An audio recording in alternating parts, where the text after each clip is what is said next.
ನಷ್ಟ ಏನ್ರಿ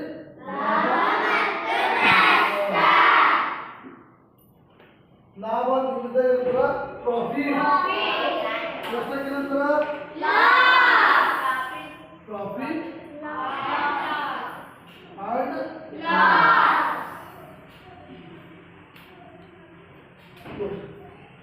ನಾವು ಡೈಲಿ ಪ್ರತಿಯೊಬ್ಬರು ಕೆಲಸ ಮಾಡ್ತೇವೆ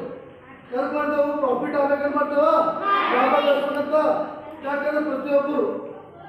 ಲಾಭ ಯಾಕೆ ಗಳಿಸ್ತಾರ ಮುಂದೆ ನಾವು ನಮ್ಮ ಮಕ್ಕಳಿಗೆ ವಿದ್ಯಾಭ್ಯಾಸ ಕಲಿಸ್ಬೇಕು